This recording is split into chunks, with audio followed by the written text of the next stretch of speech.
Hello everyone, welcome to सीख study smartly. मैं हूं बलजिंदर सिंह। एक बार फिर से आप लोगों का मेरे यूट्यूब चैनल के ऊपर स्वागत करता हूं डियर फ्रेंड्स। आज की क्लास के अंदर हम लोग करने वाले हैं प्रोसेस ऑफ ऑर्गेनाइजेशनल बिहेवियर की। ऑर्गेनाइजेशनल बिहेवियर की प्रोसेस किस तरीके की है, क्या क्या इसके अंदर स्टेप्स आते हैं, तो उसको बिल्कुल डिटेल के अंदर हम समझ लेते हैं। क्योंकि बहुत बार आपको पता है कि ऑर्गेनाइजेशनल की प्रोसेस के बारे में, या आपको पता है कि आजकल सीक्वेंस के क्वेश्चन ज़्यादा आते हैं, तो कई बार ये क्वेश्चन भी आपका यूजीसी नेट के अंदर पूछ लिया जाता है, या आपका एमकॉम के अंदर पूछा जाता है, थ्योरेटिकल एमबीए के अंदर या बीकॉम के अंदर या बीबीए के अंदर। और जो हमारा टारगेट है वो यूजीसी नेट ही यहाँ पर रहने वाला है। तो स्टार्ट करते हैं आज की क्लास को। उससे पहले मैं बता देता हूँ, मेरे यूट्यूब चैनल के ऊपर बहुत सारी क्लासेज आपको बिल्कुल फ्री के अंदर कवर करवाई जा रही हैं। तो डियर फ्रेंड्स, सभी बच्चे इन क्लासेस को ज्वाइन कर लें। तो उसके लिए मेरा यूट्यूब चैनल है, सब्सक्राइब बेल आइकन दबा लें, सब्सक्राइब करके बेल आइकन बटन को दबा लें, ताकि हर वीडियो का नोटिफिकेशन आप तक मिलता रहे। और लाइक शेयर जरूर कर दें भाई। और डिस्क्रिप्शन के अंदर आपको टेलीग्राम चैनल का लिंक मिल जाएगा, यहां पर आपको सारी क्लासेस की पीडीएफ मिल जाएंगी। तो स्टार्ट करते हैं प्रोसेस ऑफ ऑर्गेनाइजेशनल बिहेवियर। देखो, प्रोसेस के अंदर ना 5-6 स्टेप आते हैं आपके। तो सबसे पहला नंबर जो स्टेप होता है आपका, लास्ट के अंदर मैं एक चार्ट भी दिखा दूंगा आपको।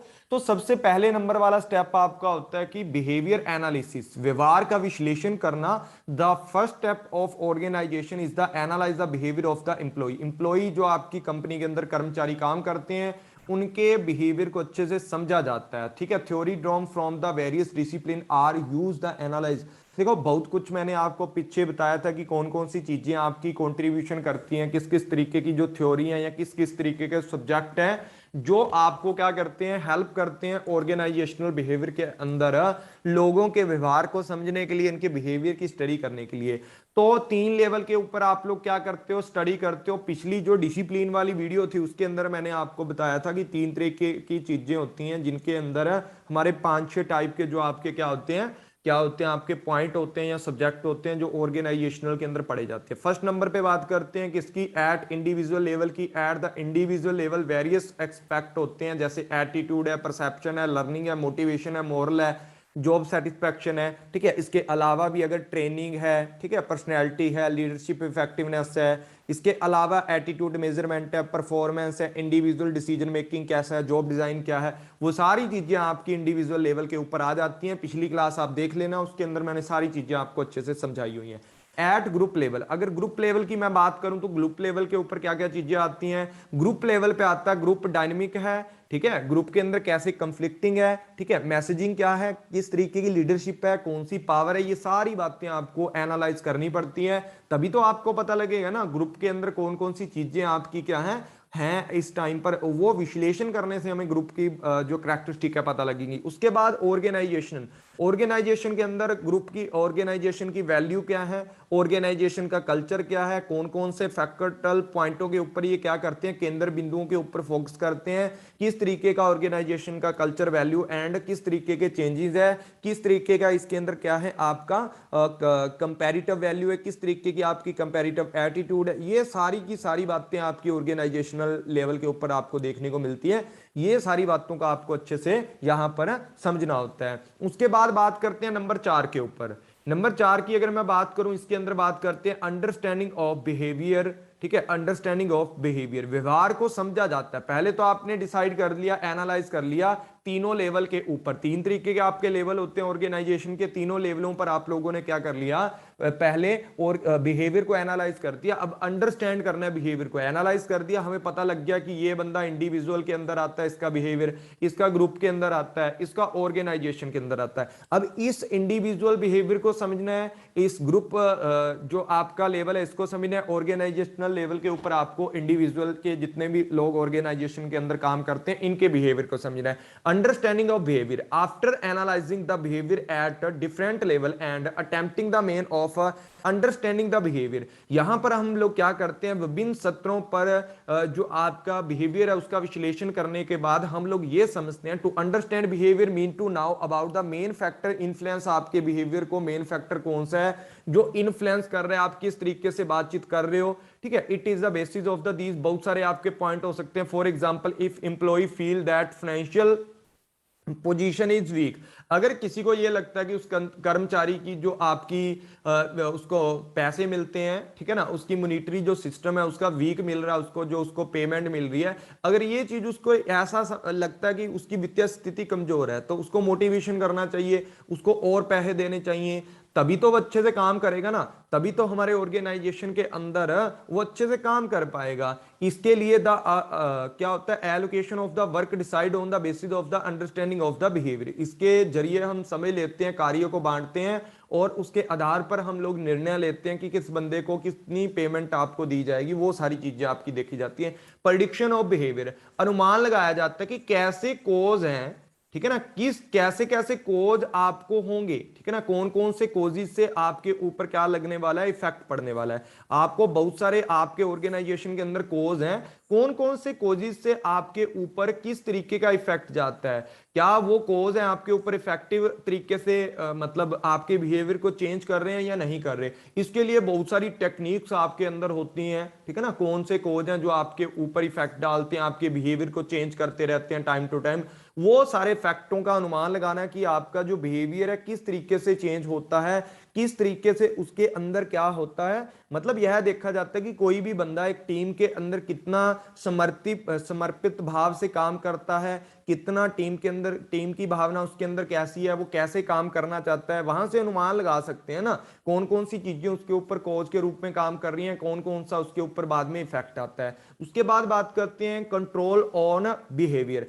बिहेवियर को कंट्रोल करना है हम लोगों ने। देखो सारी आप लोगों को पता है कि 3 चरण हमारे होते हैं, 3 जो आपके लेवल होते हैं, ठीक है ना, 3 आपके लेवल होते हैं जहां पर हम लोग सारे के सारे बिहेवियर को समझ लेते हैं।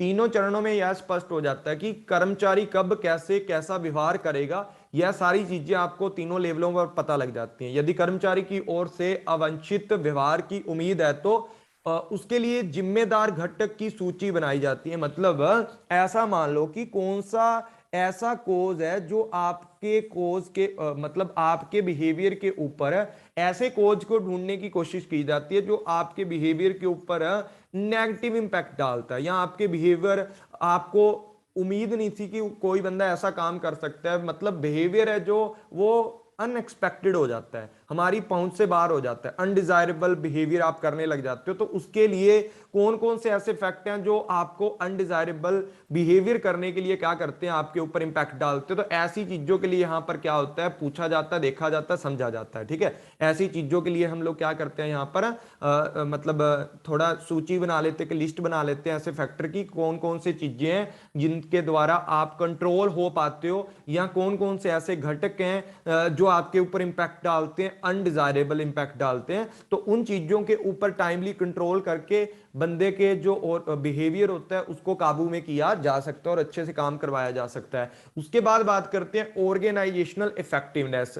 यहां पर क्या होता है कि आप लोगों ने जो बिहेवियर आप लोगों ने एडजस्ट किया है, जब बिहेवियर को समझा है, कितने अच्छे से आप लोगों ने बिहेवियर को कंट्रोल किया है और कितने अच्छे से आपने ऑर्गेनाइजेशनल बिहेवियर के जो ऑब्जेक्टिव है उनको अच्छे से कंप्लीट किया है। The main objective of the OB is a make to the organisational effectiveness. आप ऑर्गेनाइजेशनल की बिहेवियर की स्टडी ही इसीलिए करते हो कि हर बंदे को अच्छे से काम करवाया जा सके, प्रभावशीलता से हमारा ऑर्गेनाइजेशनल चलाया जा सके, ताकि हमें क्या मिल जाए, ऐसे इफेक्टिव एक्शन आपको लेने होते हैं जिससे आपका क्या हो जाए, आपका ऑर्गेनाइजेशन है सक्सेस को अचीव कर ले। क्या ऐसा इफेक्टिवनेस सिस्टम चल रहा है या नहीं चल रहा। फिर लास्ट के अंदर आपको क्या होता है यहां पर, this is the last stage of the OB, ठीक है ना, यहां पर आप क्या देते हो, फीडबैक देते हो। On this information is obtain about the deviation in the goal and actual result.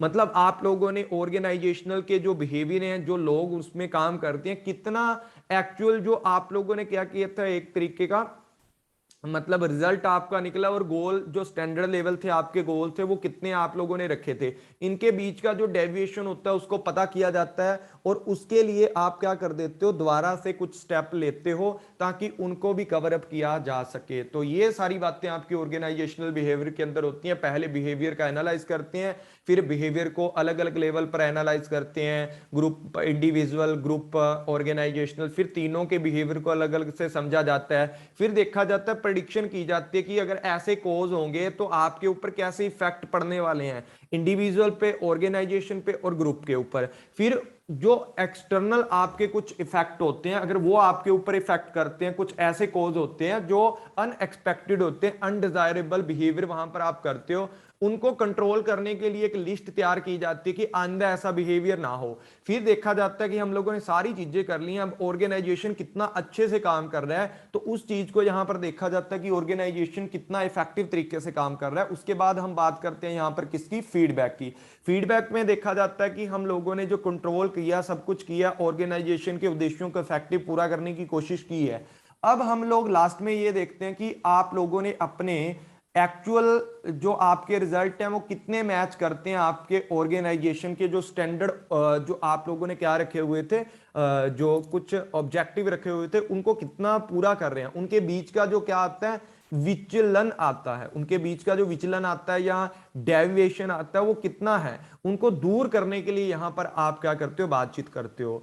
तो प्लीज इनको अच्छे से ध्यान से पढ़ लेना सभी बच्चे, ठीक है। ये आपके क्या होते हैं, प्रोसेस होती है। तो आपको पहले एनालाइज करना पड़ता है। देखो बिहेवियर पहले एनालाइज होता है, फिर अंडरस्टैंड होता है, तभी तो पता लगेगा ना कौन कौन सा बंदा किस लेवल का आता है। इंडिविजुअल में है तो इंडिविजुअल को एनालाइज करके तो पता लगता है ना ये इंडिविजुअल में है, ठीक है ना। बड़ी चीज से हम एनालाइज करते हैं, टुकड़ों में बांट देते हैं, ठीक है। सारे बिहेवियर से हमें पता लगता है ये इंडिविजुअल के अंदर सेट होगा, ये ग्रुप के अंदर है, ये ऑर्गेनाइजेशन के अंदर है। फिर एक एक को अंडरस्टैंड करके उसके ऊपर अनुमान लगाते हैं, अनुमान लगाने के बाद उनको कंट्रोल करते हैं, कैसे कंट्रोल होगा, उसके बाद उसकी इफेक्टिवनेस देखते हैं। उसके बाद फिर हम वापस से अगर कोई ऐसा है तो उसको वापस से ऐसे ही सारे स्टेप फॉलो करेंगे। ये था आपका ऑर्गेनाइजेशनल बिहेवियर का प्रोसेस। तो प्लीज इसको लाइक शेयर जरूर करें। इसके बाद भी आपको बहुत सारी, मैंने बोला है कि क्लासेज आपको मिलती रहेंगी ऐसे ही, तो प्लीज शेयर लाइक जरूर कर दें सभी बच्चे। तो thank you all friends, take care, bye bye, मिलते हैं नेक्स्ट क्लास के अंदर।